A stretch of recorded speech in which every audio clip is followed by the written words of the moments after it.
Okay, good evening, everyone. I'd like to call this meeting of the Pump Storage Advisory Committee to order. Could we have a moment of reflection, please?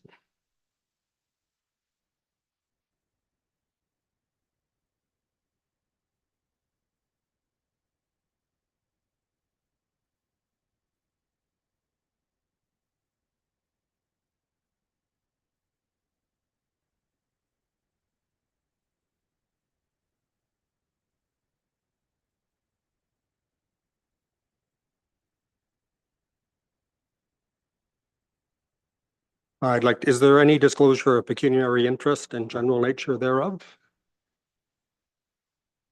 No. Okay. Public participation. Members of the public are encouraged to provide the committee with their comments and questions. Presentations must be pre-arranged with legislative services before the agenda is released. Members of the public who wish to make a deputation about a specific agenda item at the meeting must register in advance with legislative services by 4 p.m. on November 13th, 2025 by contacting the deputy clerk at meaford.ca.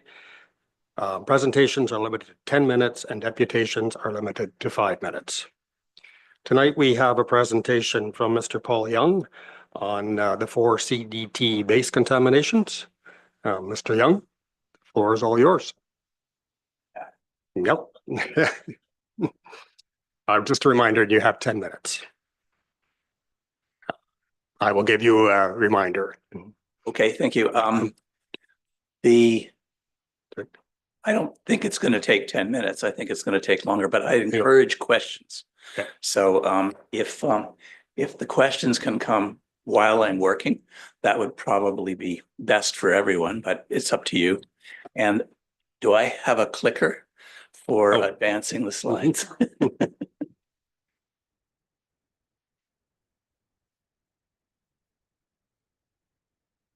Thank you. I just have a question. Yes, go ahead, Bob. I just have a question that when someone like Paul is doing something like this, it was an information thing. I thought they had more than 10 minutes. Sorry. It is considered a presentation by the public, and by their terms, it is 10 minutes. Is that correct, Sean? Yeah. That's correct. Yeah. Okay, thank you. So, which is the forward button? The right? Okay, thank you. Good evening, everybody. I put this together at the request of Doug Haslam, your fearless leader who's unable to come today. And I wanted to explain this this is intended in the spirit of collaboration with the committee. I want to have a joint problem-solving style to this thing. The community cares a lot about how this goes, and I'm sure council and the PSAC committee cares a lot about how this goes. So if I slip into some kind of jargon that sounds like lecturing, that's an accident. It's not intentional. Okay, so what I will be presenting here. So who am I, and why would you even want to listen to me? Definition of contaminations, how contaminations are measured, and how much is too much, called a limit for our health. How and where have the contaminations been found on the base? The test results, because there's a ton of test results that have been gathered over the last 15 years. What are the known health impacts of these contaminations? The ones that have been found. And how do they travel from where they are on the base to our blood vessels, or wherever they travel to, our lungs? I've got a couple of examples of recent Ontario contaminations to just say it can happen. It does happen. I'll just remind you of some of those events. And then I have a final slide, which is the call to action, and I'm suggesting some practical steps that we might take. This goes very quickly. Okay, so I've been a Meaford resident since 2017. When I was working, back in 1982, that's the 30 pounds lighter with black hair version of Paul Young that was working on those machines. I was the project manager and a co-designer of the world's first ICP-MS, which is still the world standard. It's still the instrument that is used around the world to measure heavy metals and things like that in water supplies. I spent 35 years at that company as an executive, And I built and supported both that device with what you see in the picture there is serial number 1. That was the first one ever done. But we also built LCM SMS machines, which I can explain if someone cares, which is also the world standard for organic contamination detection. It is what we use for dioxin, pesticides, DDT, you name it. I'm not going to talk about contaminations that involve bacteria and viruses and things like that. The public health system deals well with that. I'm not going to talk about it anymore. These are things that I have the equipment on my well to deal with. So anyway, so a little bit of chemistry here. There's 2 classes of contaminations that have been found on the base. On the left, there are the things called the elements of the periodic table. I don't want to get too deeply into this, but that's where things that people worry about called heavy metals or uranium or lead or whatever. Those are on the periodic table, and the ICP-MS machine that I worked on is the world standard for finding those in parts per billion trace quantities. On the right-hand side are organic compounds. These are things like alcohol, benzene, DDT, the PFAS, PFAS, the firefighting foam type material. That's found on the other side of this thing. The red circles there are a circle around alcohol and nylon. Nylon is an organic compound. So these are the instruments that find these things. The one on the left finds the elements in the periodic table, which are listed below the machine. And the one on the right finds the organic compounds that are hazardous and easy to find at parts per billion and parts per trillion. I'll give you an idea of how sensitive that instrument is and why it is the world standard. If you put a cup of wine, just 8 ounces, in Lake Erie, and stirred it around for a little while, I could take a sample anywhere in Lake Erie and detect that wine with that instrument. It's that sensitive. When you, by the way, when you find contamination, that thing in the middle, the little spikes, that's how high or how much contamination is in your sample. And where it appears on that graph is what it is, what chemical or what compound. I'll be referring to recommended values for our health later. This is a slide that came from the Department of Defense in terms of what standards you should use, what environmental standards should be used to say this is too much. So this is a way, if you look at the sort of pink or whatever colored, pink or orange colored thing on the right, that's things that are called off base or transboundary. So if the chemicals leave the base, those red arrows there point down to all the different government standards that are listed elsewhere in these studies.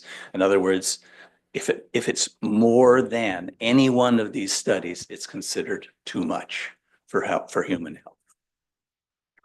I'm not going to read this. This is an example of where these recommended values came from.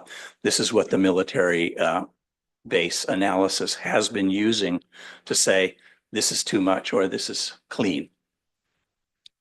These are the studies that I reviewed. They're paid for by the Canadian government because they have a policy for all military bases that's been going on for at least 10 years to do very expensive and very detailed sampling all over the base. And they do both soil testing and water monitoring. These are not looking for explosives or bombs or hand grenades or anything like this. This is looking for things that are dissolved in the water or in the soil. And these reports that you see here are for the base north of, well, yeah, it's north of me. Well, you know the base I'm talking about. Anyway, that's where I got the data. So here is a map, aerial map of the base. And what you'll see here is there's a whole lot of little circles or little squares that are white. Those are the wells. These wells were drilled either for the inhabitants of the base before they left, before they were evicted, or since then for the purposes of contamination monitoring. So there's approximately 50 sites on the base that have got special numbers on them, and then they go and they sample the water in these wells, and then they run it through labs with very careful chain of custody.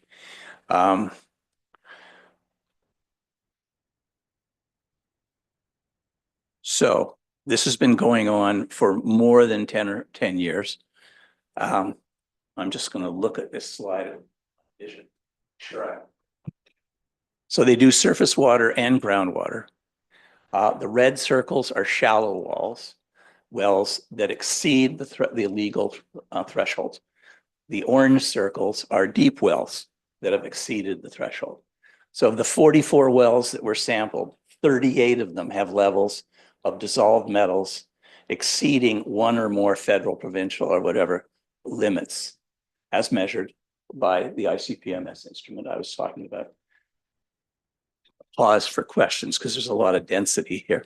Would anyone like to ask a question? On the base. Yeah. Sorry. You're not allowed. Can't have public questions at this point. Yeah, I'm sorry, public questions are not allowed at this stage. Yeah, no, it's sorry. questions, Yep. questions for the committee. Yeah. 38 of the 44 wells exceeded published thresholds. Okay. They only tested 6 wells for the PFAS that are the byproducts of firefighting foam. Now, that is not much testing because the stuff migrates from wherever the firefighting training was done. It bonds very well with the water and it travels with the water. And I'll have a slide that shows the direction that the water travels. So I could go to downtown Meaford and search for giraffes. And I probably wouldn't find one, but it doesn't mean they don't exist. It just means they haven't found it. And maybe there's no PFAS on the base, but I would, in my personal judgment, say that the testing is insufficient to come to that conclusion. It has been found on many other bases, and I will allude to a coming slide. The city of North Bay is in a very bad situation right now because their water has been, the whole town's water has been seriously contaminated with PFAS due to firefighting foam used on the military base and at the airport for training. And a lot of the town is now on bottled water until they figure out what to do about it. It's not cheap to fix. So these are aerial maps. It's the base every time. There's 8 pictures here.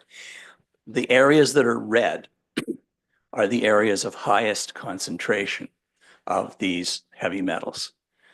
By the way, there's only 8 metals listed here, but there's a lot of other maps I could show you. I've had to keep it small for brevity.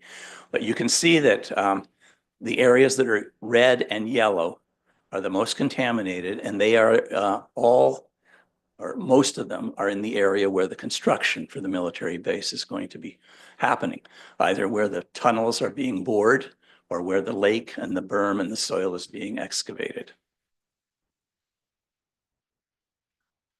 So how do the contaminants travel off base? Well, they bind to the water that flows off base. And then in the appendix to this thing, I can show you which direction the water flows. It flows in a bad direction for the municipal water supply and for the residents in the immediate area. So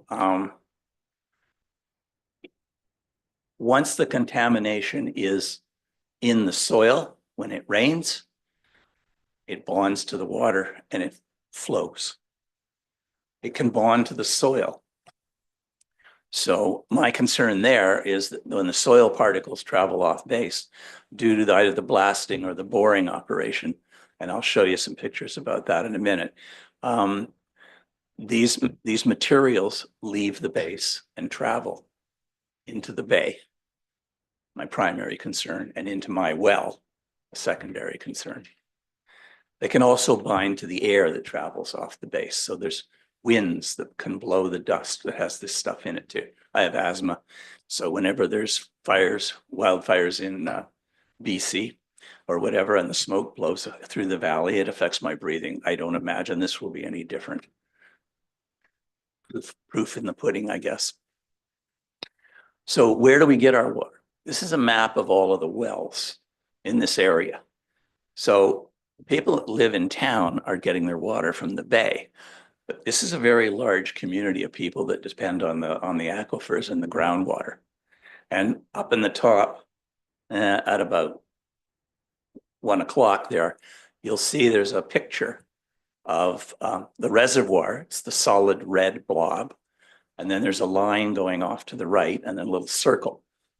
Those are the tunnels that are going to be drilled quite deep, quite large. And then the ring there is where the inlet and the outlet of the water is, just to give you an idea of scale in terms of where it's going to be.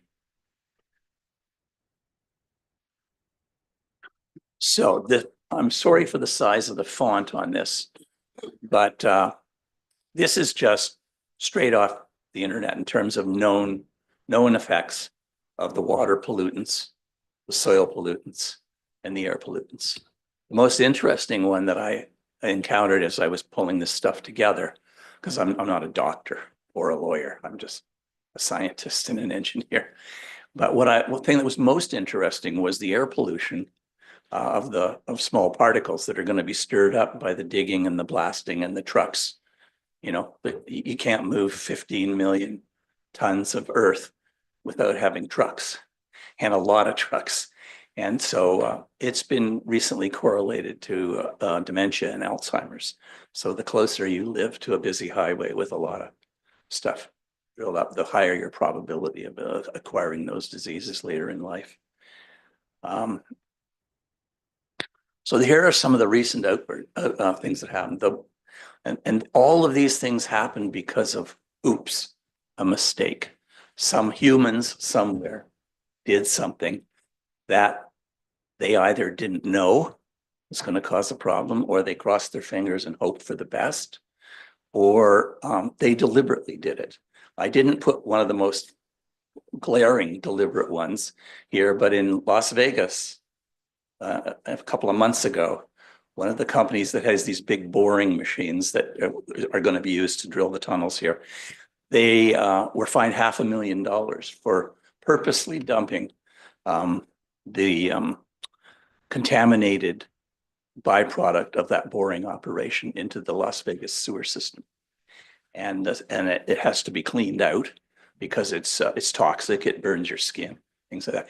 The construction crew stopped when they were caught doing it. And when the inspectors left, they went right back to doing it again. So just because we have laws and rules about what you can and can't do, doesn't mean that a construction project with thousands of workers here working to deadlines, paid bonuses for early completion, doesn't mean they follow the rules. That's how accidents happen. So North Bay happened because I'm sorry, Paul, I'm gonna have to call time, but I'll give you a minute to wrap up here if you could. Okay, I'll wrap up. Okay, this is how I see the project. It's a Pandora's box that's going to be opened. Why is it a Pandora's box? Because we're going to be blasting and we're going to be boring a tunnel at least that big, 2 tunnels, at least that big, underneath all of these contaminants. So we're going to disturb the genie and release it into the air, into the water, into the bay. So here are my steps. Plan for the worst, hope for the best.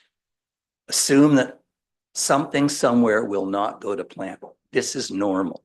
I have a list of all of the things that accidents, we'll call them accidents, that TCE has had in Ontario and Canada and Mexico over the last 10 years. Well, actually since 1980, there have been enough to worry that it's probable that something will happen not according to plan. Not because people are evil, but because it's a complicated plumbing project that is very difficult to do. So inform TCE that we're going to be testing beforehand. We want to test before, during, and after the construction.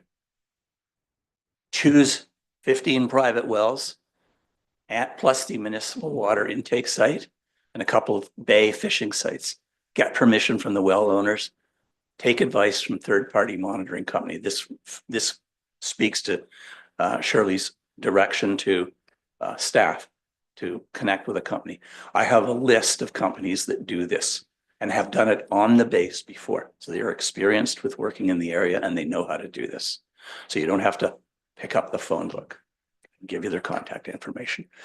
And then tell TCE and everybody else that the town will hold TCE financially accountable for remediation costs, should any be incurred. In other words, it's not up to me or the town to pay for fixing something they created. It's up to TCE.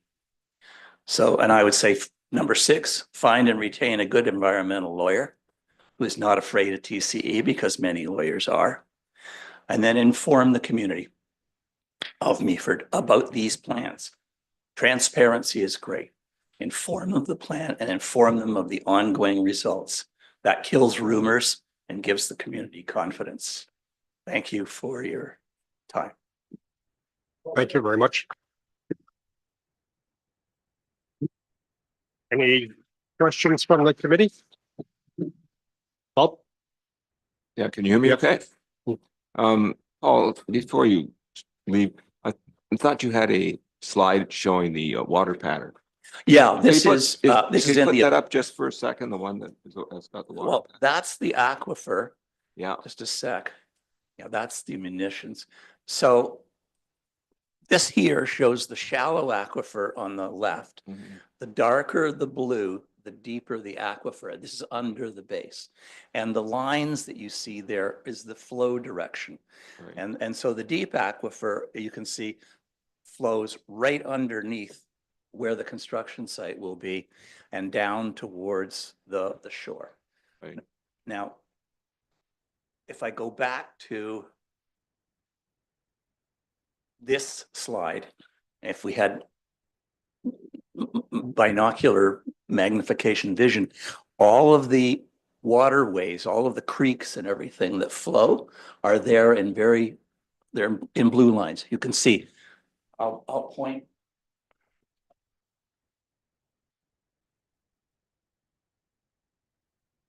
Blue lines, looks like a spiral there. They all flow this way from the location of where they're gonna build they're gonna build it here. This is where they're gonna build it. And all of this water flows underneath it and into the bay, and into the wells along that area.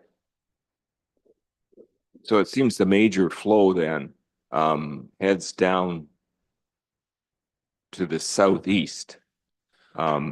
Yes. To basically where the majority of the population, where Meaford actually draws its water from as well. Yes, The drainage, of course, is natural because water flows flows downhill. downhill, yeah. At that point in time. So regardless of where the contaminants are in the base, if they're bound with the water, bound with the soil, they can move, and they will move in the direction of the water flow of the base, and that is towards to the southeast of the bay, right? Yeah. Correct.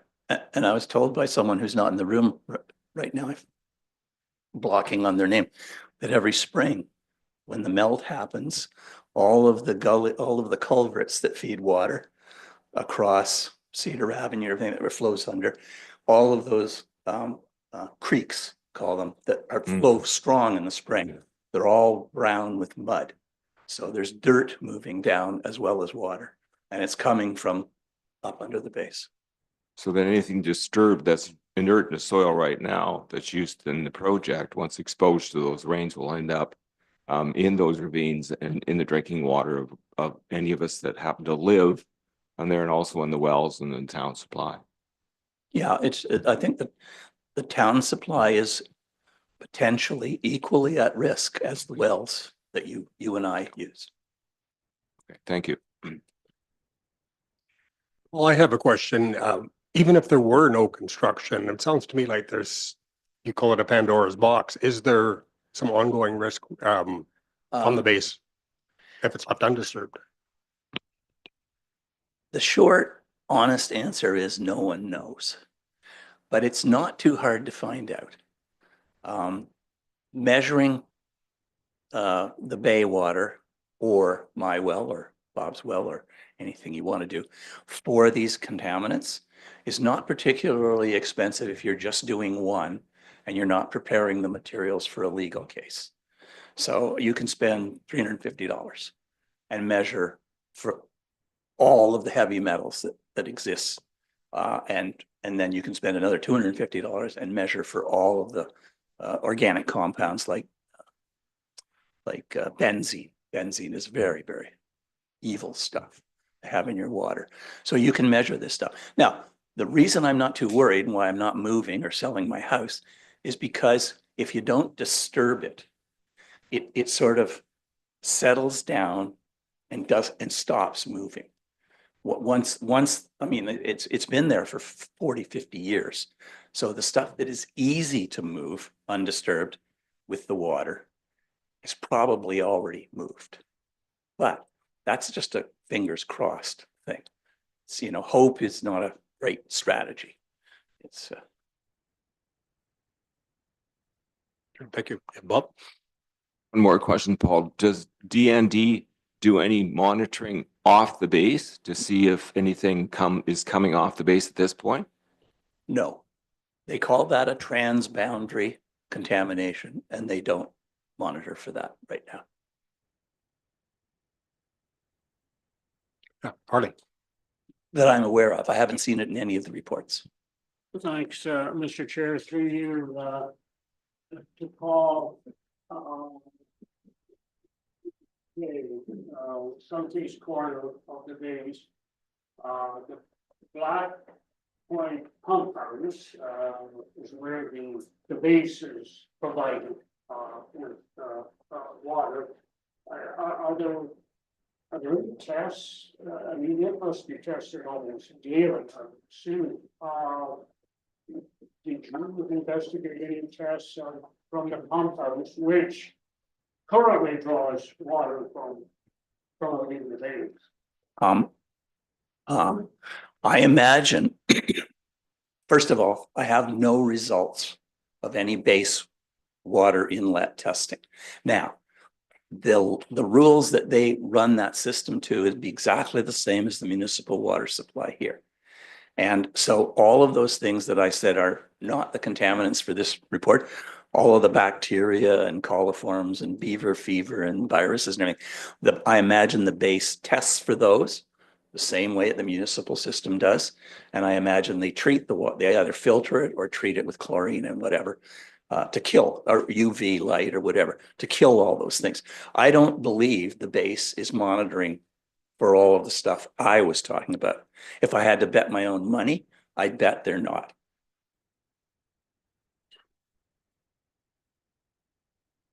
Talking about this natural flow from the pipelines to down to the southeast, and so that is occurring into the waters of Georgia Bay for millions of years. I was just wondering about their test results, if it was such a rate. It just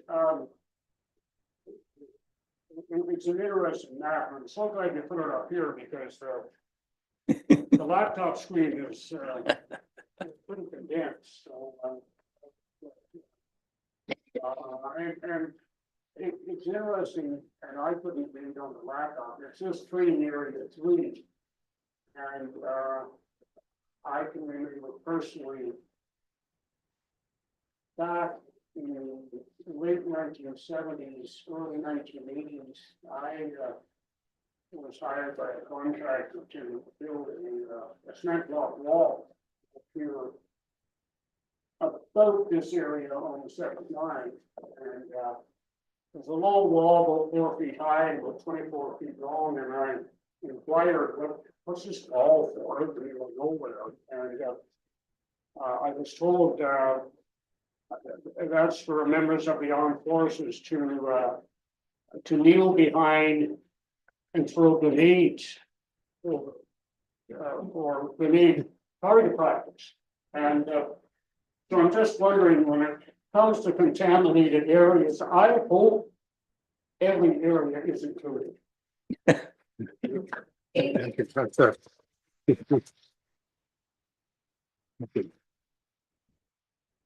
Yes, Jenny. I like Paul's points, so just flip over to, he had page here of, very quickly move over. Where we go, number 5. I was just wondering, this is actually a question for CEO Everett. Would you consider having like a massive holdback from TC with this project, if to hold them accountable should there be issues like millions and millions, like, I don't know, $100 million, something big, should something go wrong, that it's in your bank account and not trying to get out of theirs?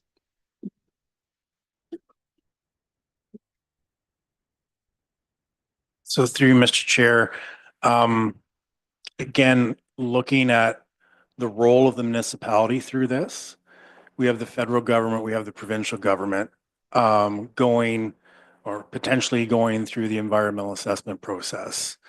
For the municipality to do a holdback, we would really have to consider at what level of authority or jurisdiction we would have to do that. This is, great information. I think the information can be shared not only with TC Energy, but also D&D. And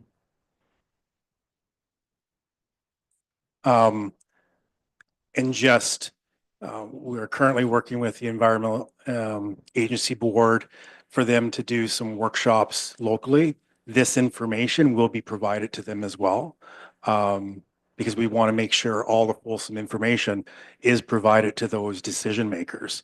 So this is really good information. I think the other thing is, some of the, or all of this information, I'm happy and I will be sharing with the base. There's been comments about their drinking water system. They will have to follow the provincial standard. They will be doing testing.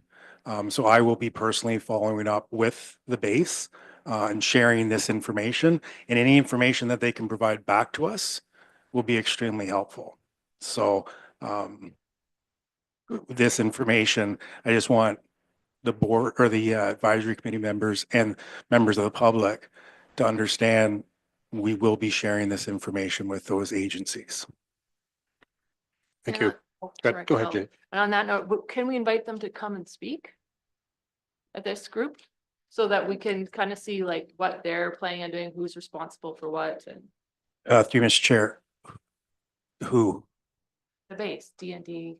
So we're talking about their maps, their reports, their knowledge of what's there, that they could come and we could ask some questions. Yeah, there's a number of different groups when you say the base, because the base doesn't operate the drinking system. There's a company that does that. So we can make as many asks as we want. I think we just have to be crystal clear of what groups are we asking to bring information. And I'm happy to source through that with the base commander as well as the contractor. Thank you. Any other questions? Mr. Young? Thank you very much, Paul. It's very phone forward. Yep. Just Oh, one yes, more go ahead. point. CEO Everett. So I have sent an email to North Bay, to the city, just to get clarification on the level of the drinking water. Because, we have a responsibility as this committee. This is live streamed. So we want to make sure that the information that we provide is also correct. When I first look at North Bay, they actually don't have, by the looks of it, they don't have a boil water advisory or any other drinking contaminant advisory. They have made it very clear that the levels are high, but there was a comment that, they have to use bottled water. Nothing in here and nothing on their website, which I'm sure would be on their website, indicates that they have a bottled water requirement. So I will follow up. I've already emailed the city of North Bay just for that clarity. Thank you. Thank you. Okay, I believe we have no deputations today. Minutes of last meeting, any comments? Can I have a motion to accept? Adam, and a second? Thank you, Martin. For standing items, TCE was unable to attend tonight, but they did supply answers to their questions, which is all part of the package and is available to everybody on the Meaford website. Can I call for a motion to, any discussion on them from the members? Go ahead. Is this the discussion on TCE's answer to the questions that were posed? Yes, the answers that they gave, we Okay. can have some discussion. I have some question about that, yes. Yes, certainly. Go Okay. ahead. So item number 7, TCE acknowledges receipt of, it says the PSAC inquiry re-water testing.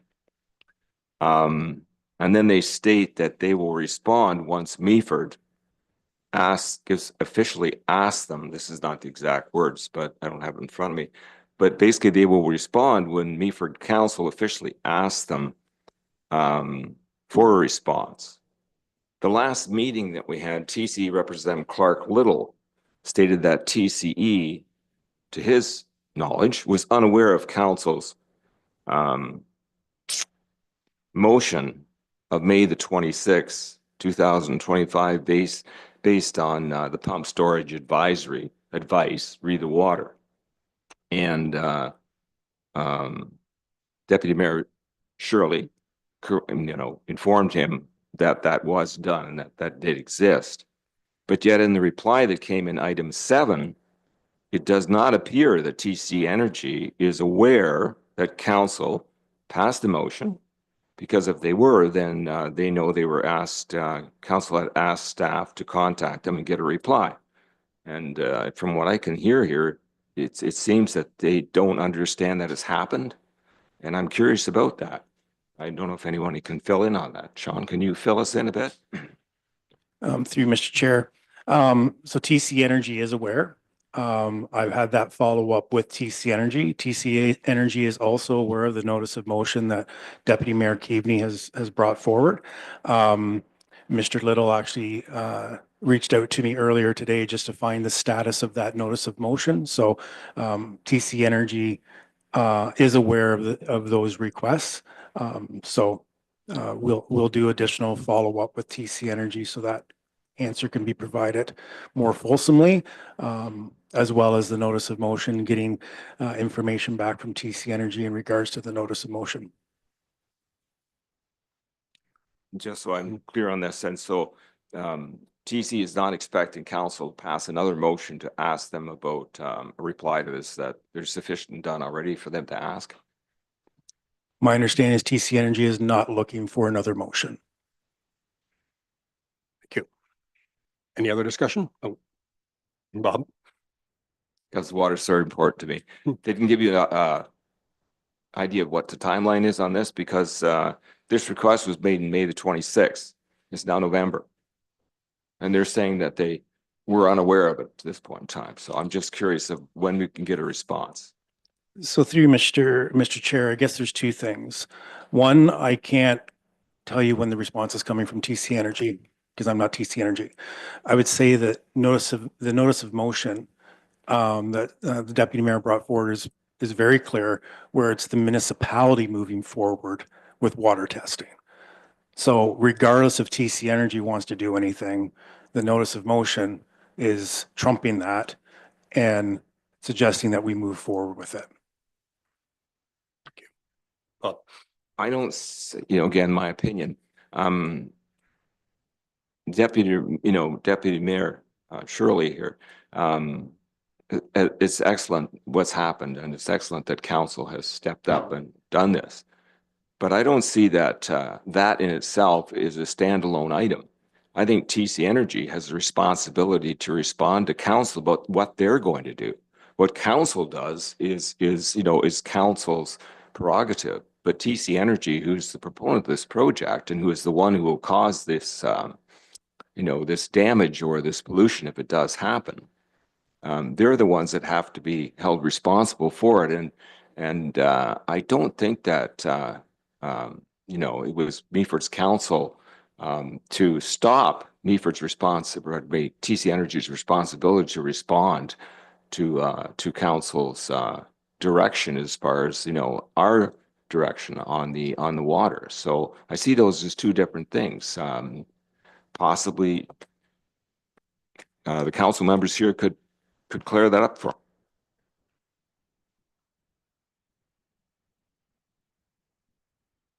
Deputy Mayor Keatley. Thank you, Mr. Chair, and I'm not sure that I have the answer that you're looking for, Member Baranski, but I did want to bring forward a thought, recognizing that TC Energy, we know, has been undertaking water and soil samples for some time now, and we don't have any report on that because I think they're not quite finished with that effort. But I'm wondering if there's a way that we can ask of them what they are testing for, so that we've got that comparator.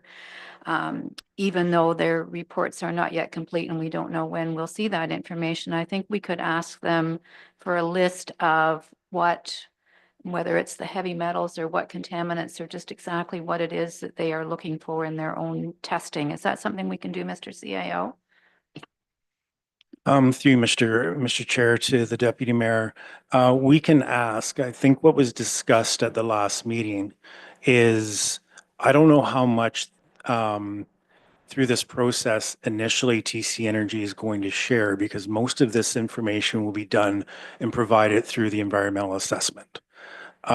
So one thing that I would like to consider is there are ways that we can go and to be quite honest with the board members, there's two groups that we should be, in my opinion, working with, and that's TC Energy for one, but it's also D&D. Because regardless if this project goes forward, the reality is what we're finding and what we're hearing is the potential of contaminants. So the base is not a new facility. So people who have moved to Meaford or moved to the area, who've done their homework, understand that there is a base there. And like a lot of the information that gets shared around this room and in particular today about, firefighting foam, North Bay has an airport tied to their base. No airport tied to this military base. So and I've said this at council in open session, we need to be bringing D&D into this as well, because as the presenter identified, they already have a bunch of wells.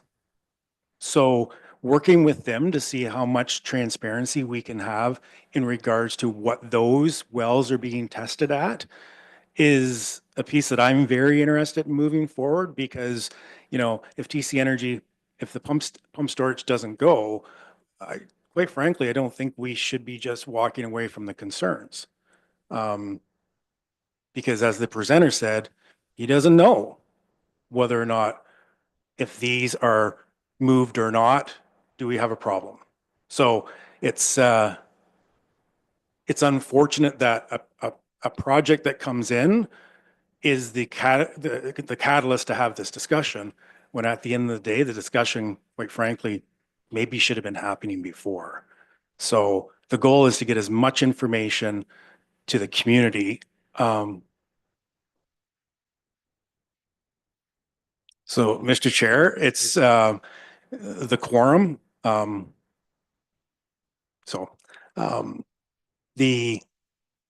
The goal is just to make sure that as much information is made possible, so we know that the community is safe, not for today, but for the long term. Thank you for that. Thank you very much. Yes, Jenny.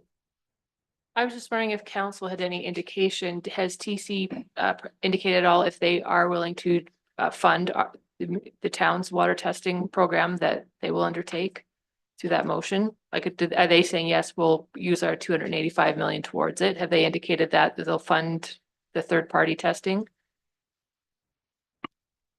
I can speak to Yeah, that, Mr. Deputy Mayor. Chair, if you like. No, not at this time. They need to review the motion once it's formally provided to them by our CAO. And yeah, we don't know at this point whether they will fund the testing or not, but the motion states that we will go ahead and conduct this testing anyway, because we believe it's that important. Thank you, Deputy Mayor.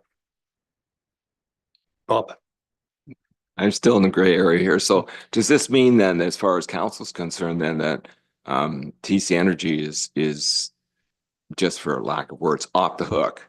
That the water sampling now and the testing that needs to be done is going to be downloaded onto the people, the taxpayers of Meaford, and not push TC Energy to respond to give us an answer of whether or not they will fund such a third-party studies going forward, because we're not talking about a small amount of money to go forward. So I just like that a bit clarified, because, you know, as part of our committee here is to recommend what we feel council should take on. And one of the things we did recommend was that, you know, they basically asked TC Energy to respond to our questions and also to let us know if they're going to do anything about them.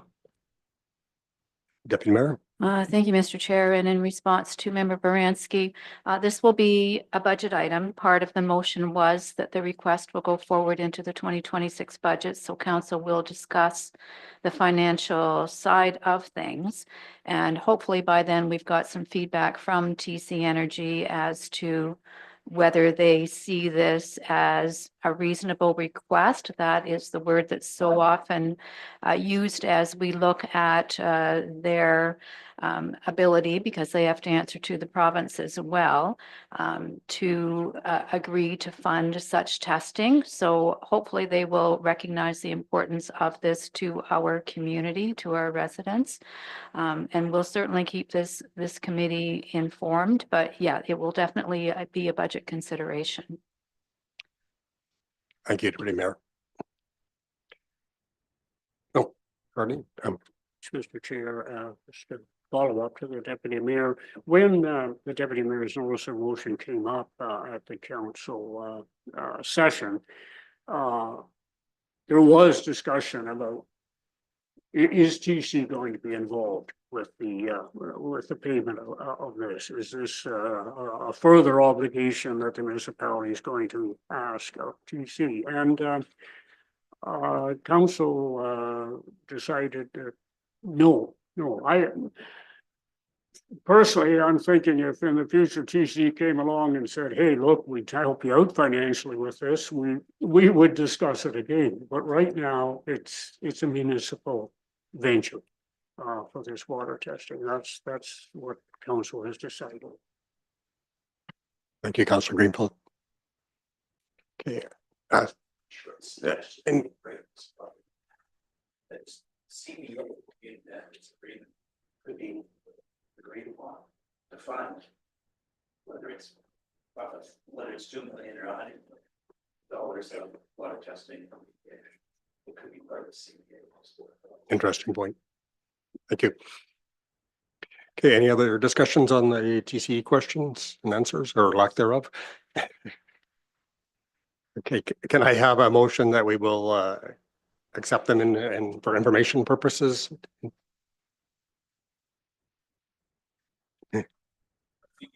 Procedurally, yes. Thank you, Adam. Can I have a seconder? Thank you, Deputy Mayor Keaveney. Okay, and we do not have a representative from Saugeen Ojibwe Nation here. Oh, sorry. We just need a vote on that. Oh, sorry. Yes. Thank you. Can we have a vote on that, please? So we're not.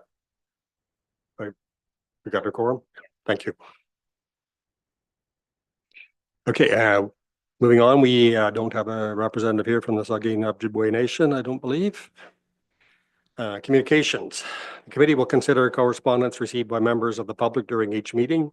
To share your comments, thoughts, or concerns with members of the committee, the public can send an email to pumpstorage@meaford.ca.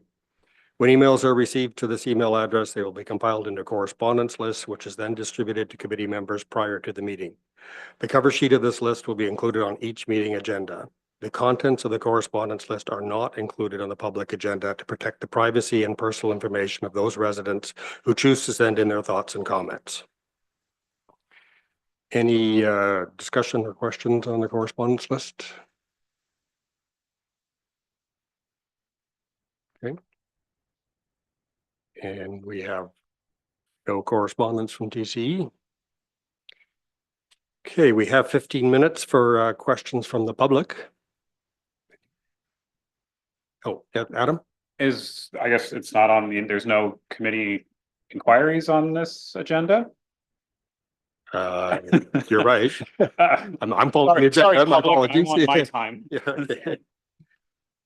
There should be, yes. So go ahead, Adam, please. Thank you, Mr. Chair. My questions mostly center around the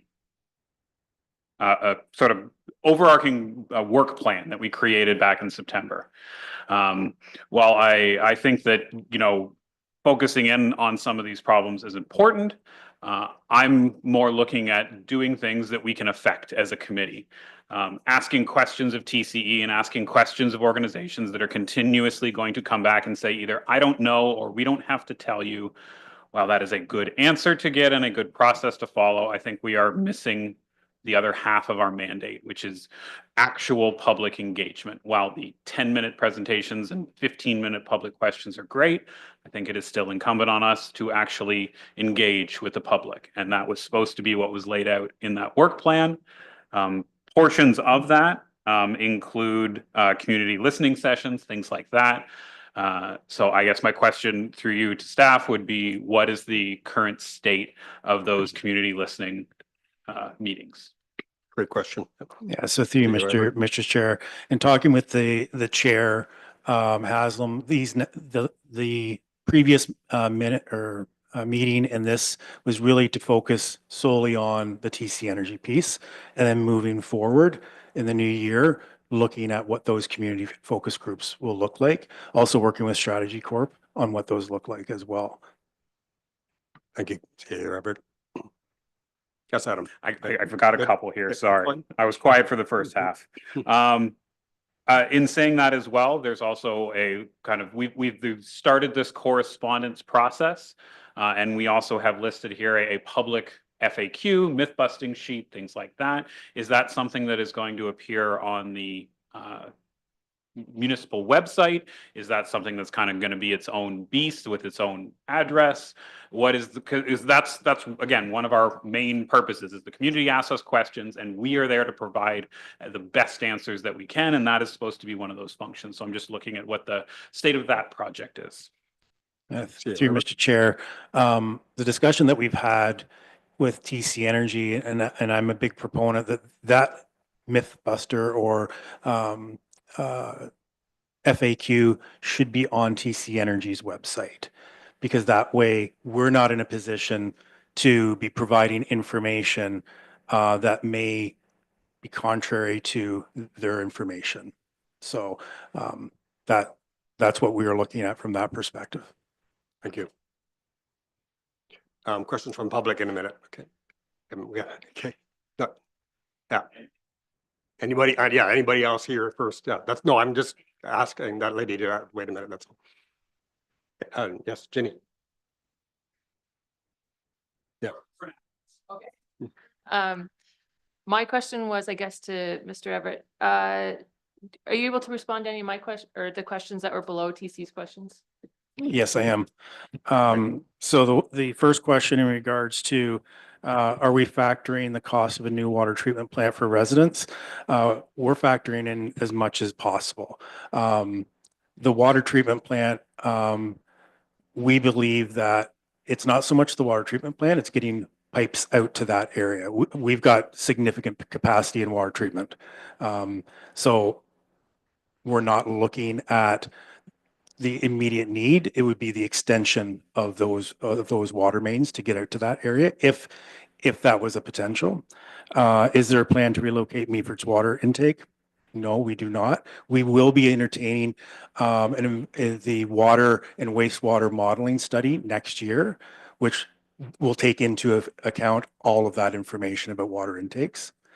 And will the town of Meaford, actually the municipality of Meaford, consider the referendum, a referendum in the next election? That's not up to us. That's actually up to the public. How does that work? Just because I'm not savvy with the municipal process. Well, I'm happy to say that our municipal clerk is going to be bringing a report to council that identifies the process for what that looks like. It's a very long process to explain that I'm not even going to take a swing at, because the town clerk has really done a good job, and the report will be very, very clear of how to do that. Okay, and you'll report back to us as our municipal people. I would be more than happy to have that report shared once it goes public. I think the reality is when you look at a referendum, it's one thing to get it on there. Getting the 50% of the electoral turnout is required. Okay. So typically Meaford gets about the 35% voter turnout. So even if that 35 said yes to the question, unless you get 50% of the turnout, it doesn't mean anything. So the clerk will provide that very clear report. Okay, great, thanks. Thank you. Yes. I do have to depart for 6 Yes. o'clock. But I do want to give a couple of updates. So the 3 members of council, as well as staff, municipal staff, will be heading to Ludington, Michigan next week to view the Ludington pump storage facility. It's older technology, but one of the things that we've been able to make happen is part of that will be also talking to City of Ludington officials, as well as key economic development people from Ludington, just to get an idea. It's not just the pump station; it's about what the impacts to the residents in the community have been. And then secondly, I do want to just highlight that the environmental assessment agency has reached out to us. We are currently working on scheduling public information sessions. So it is nice that TC Energy has not made application. However, the agency has already reached out to us to have those scheduled. I believe that's a good news story, because what was explained to us previously was the application would come first and then the agency would reach out. That's not the case. The agency has reached out and is working with our communications and town clerk and looking at scheduling those information sessions. I have made the ask that the agency come to a PSAC meeting. I understand that the first presentation wasn't necessarily a great presentation. We've voiced that. My understanding is there maybe have been more questions than answers that were raised from that presentation, so we want to avoid that. And then I'm also happy to say that part of that request that seems to have gone over really well is we want all the agencies present for those information sessions. So D&D, the feds, province, to be part of that public information session with the agency. So I think it's good news that they are being that proactive. So those were the 2 points that I just wanted to bring forward. And I apologize, I have a family commitment that I have to get to for 6 o'clock. Thank you very much for the update. Yes, Adam. I have a quick question that doesn't even necessarily need to be answered, but just the the fact that they're reaching out early, could it be clarified that that doesn't start the 180 days of public inquiry, that this is additionally on top so that we're not burning the clock early? Again, don't need an answer, but I think that clarification would be valuable. I can confirm through you, Mr. Chair, that that does not trigger the 180 days. Right. Thank you. Yes, Jenny. Can head out. It's Yeah. it's okay. Okay. When council does go to Michigan, are you able to share your questions that you plan on asking them, or are you willing to take questions with you?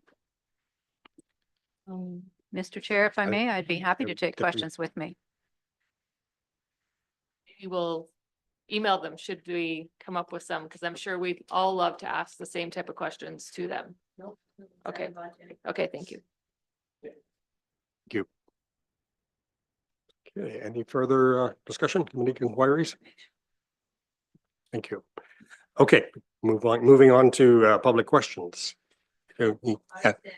Okay, yes, yes. Can you state your name, please? Yeah, I'm Karen Coleman. I live on 25th Side Road. I just looking for some clarification. I heard it mentioned that something about Mythbusters and that the Mythbusters should be addressed on the TCE website. That's what I heard you guys say, and I'm just asking what that means. And did I hear right? Is there clarification that you can offer?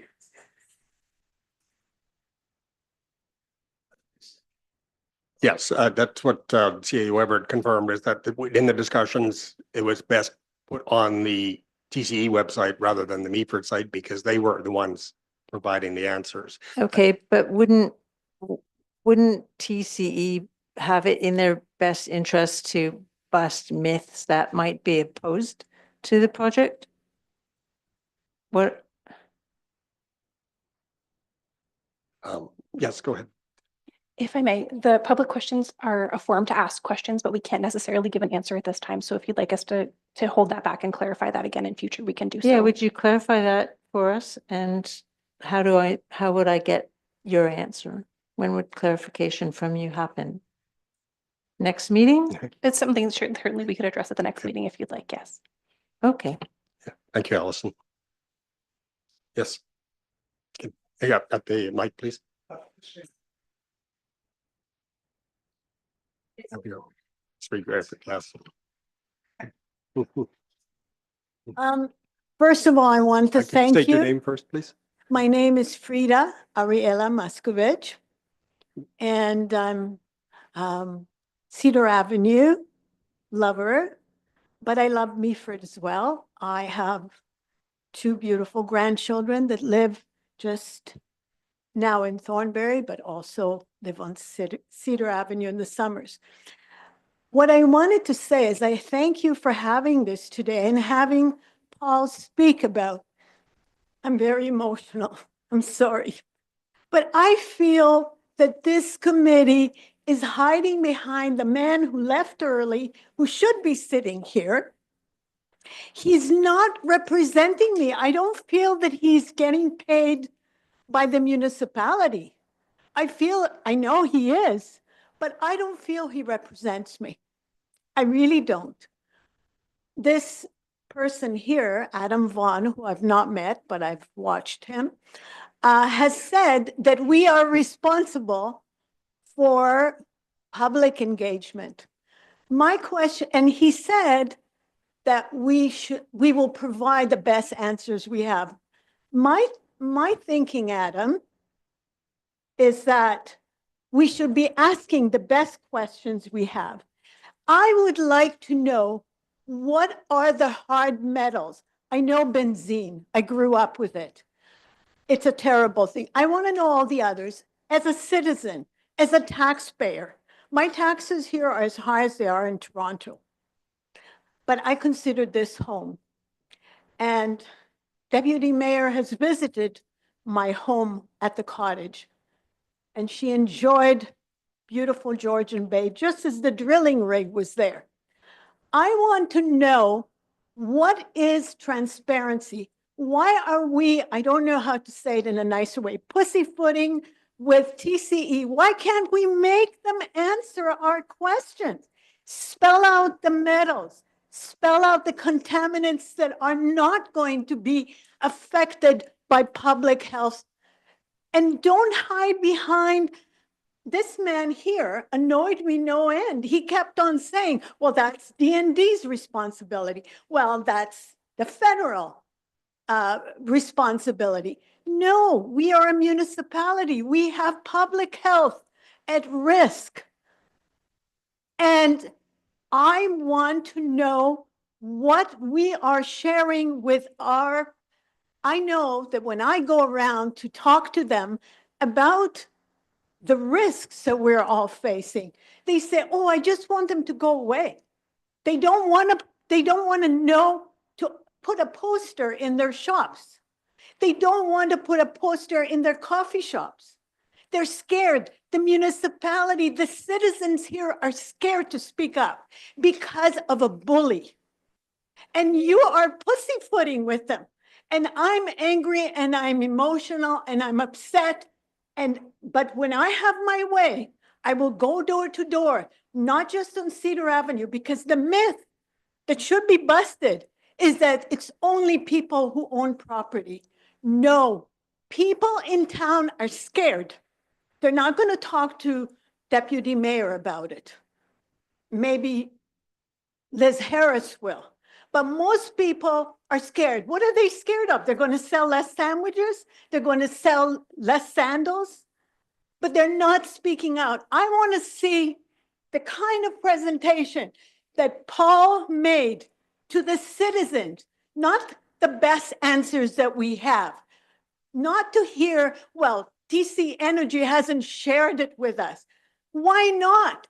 Hold them responsible. They have connections. They have lobbyists. They got 285 million from the provincial government. I want us to have, sorry, I guess you're recording it. I want us to have real transparency. I think you're all cowards here. Thank you. Appreciate you.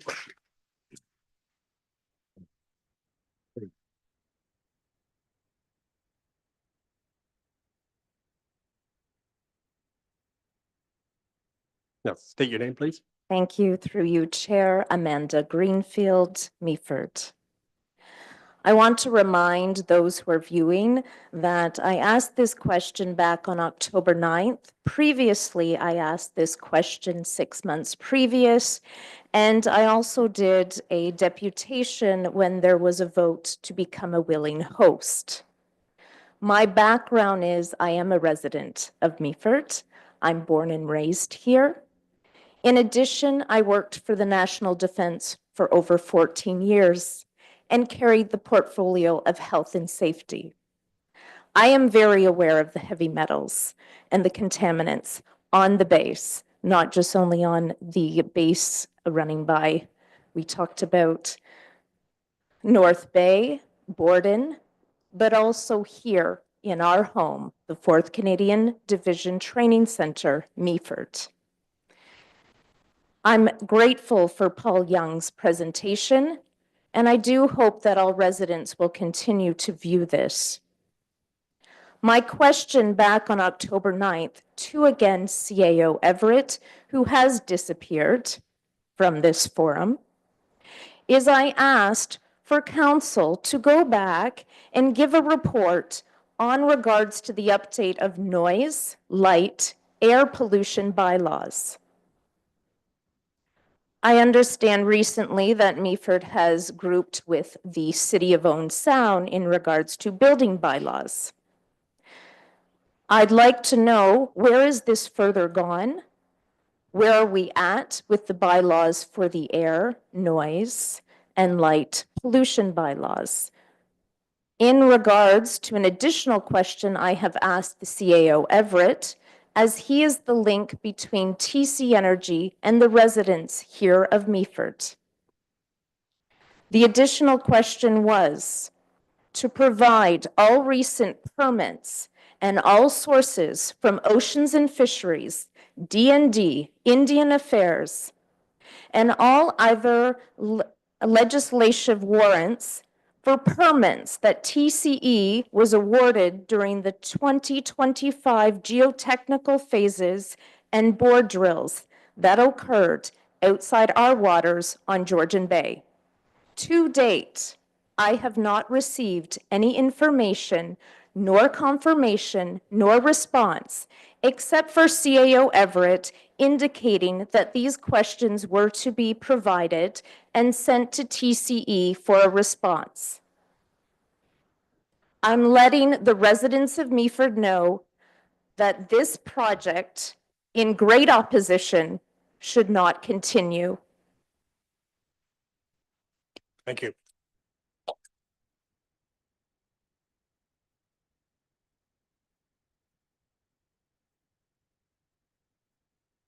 I always have a lot of questions. It's Karen Coleman again.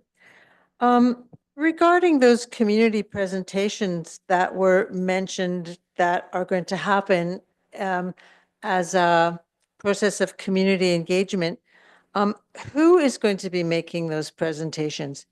Well, if it's TCE, we know what kind of questions and information they're going to give.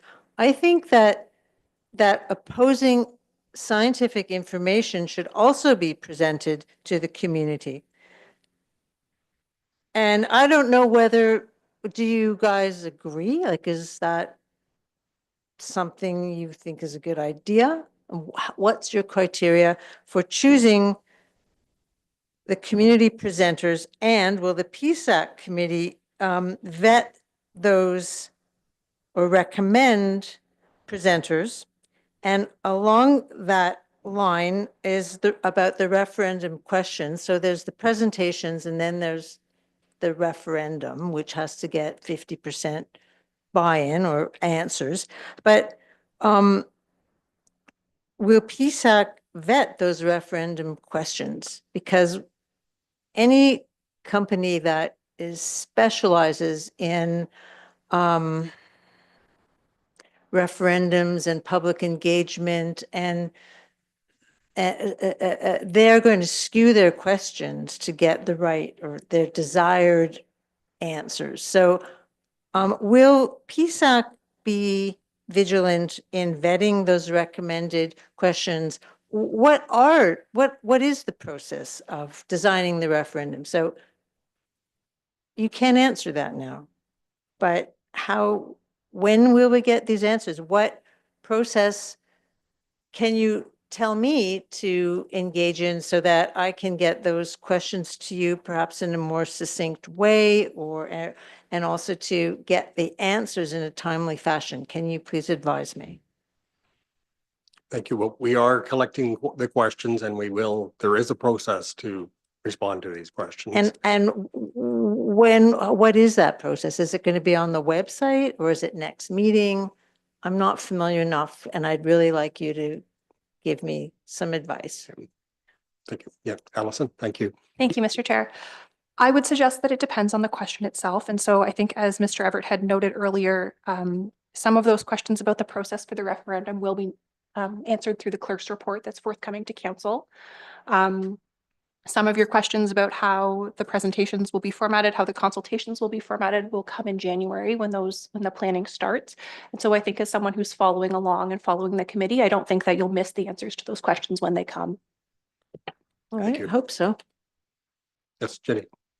Can she email the pump storage at meaford.ca with questions that she wants addressed? through CCA? Absolutely. Okay, Yes, so do Okay. that. absolutely. Yes. Thank you. Good. One thing Oh. that might help, hopefully, and it's short. I'm a bit of a book nerd, and I study a lot of giant projects and how they go right and how they go wrong. And there's been Harvard Business Review and a whole lot of people have published many times that the biggest failures of in industry, the biggest boondoggles, like the shuttle launch blowing up and things, there were people that spoke up early in the process and said, I'm worried about something, but they had no one to talk to. And so the recommendations, the postmortems of all of those disasters, some of them have been billions of dollars, is there should be on a committee or on a team that's working on some of that. There should be a person whose official job is to kill the project. That's the only thing they have to work on. And they may fail and the project may go ahead, but their job, that what they're paid for, is to find the problems and bring them forward. And they should be rewarded for doing a good job on that. It doesn't mean they stop the project.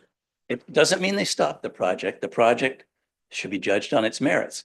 But if there's nobody whose official job it is to bring, what's happened in the last month since the last meeting, have we got any more information on why this project should be stopped?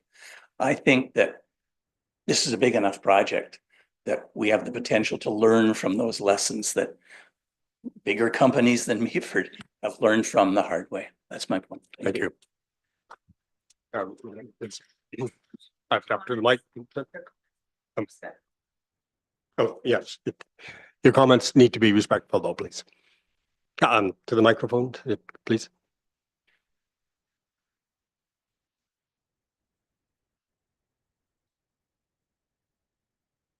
Going back to Karen Coleman's about questions. I'm a social psychologist, a graduate of the London School of Economics, if I can brag.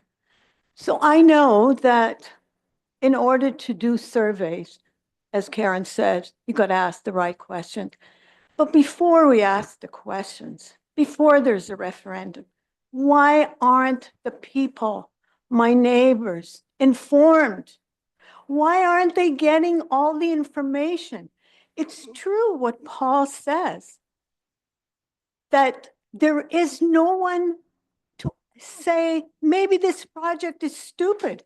Everyone I speak to, as far away, all around the bay, they say it's a stupid project. But no one here, everybody is so quiet about it. When will you tell our communities that there are concerns about contamination? We don't have money to do this. I've spent 6 years talking to people.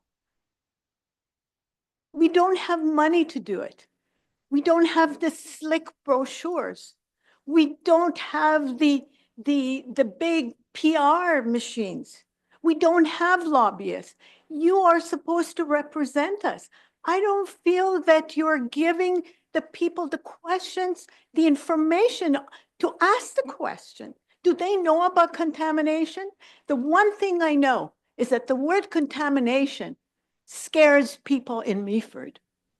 That's the one thing we get a very strong reaction from. After Walkerton, people are scared about their water. They don't even know what is the difference between the non-threatening bacteria and viruses and the hard metals. They don't know that. Teach them. And then have a referendum. Sorry if I was disrespectful, but I am very emotional about this because I feel that there is, how shall I say it, corruption. It's a C word. And I feel that there is corruption of this process and project and funders, and everybody's hiding behind the different levels of government. And I'm just a little guy. And I feel most of the time very helpless. And I'm looking to you to help me and to help my neighbors and to help my grandchildren. I need you to speak up for us, for Miss Public and Mr. Public. You're missing in action. Thank you for your question. Yes, Allison. Thank you, Mr. Chair. I would just note that we have reached the end of the allotted 15 minutes in the agenda. Yes, thank you very much. Sorry. Yeah. We can allow one quick short question, certainly. My name is Pat Maloney, and I refer this to the chair. My question is, what bylaws are in place for development, such as residential development, industrial development, below this dam or reservoir that you're building up top? I'm wondering what bylaws and codes exist to protect the residents.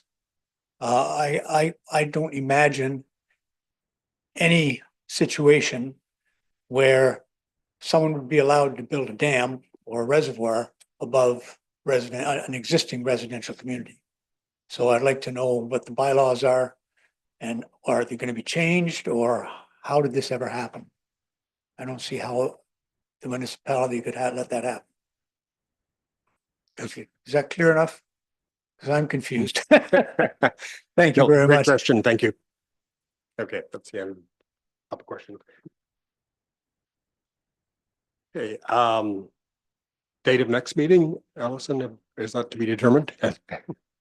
Yes, the committee meeting schedule for 2026 is still under development, and so we will Okay. publish that when it's available. But there will not be one in December. is that Not one in correct? December Yes, scheduled. Thank you very much.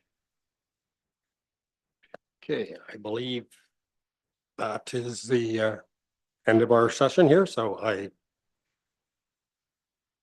call this meeting adjourned. Thank you.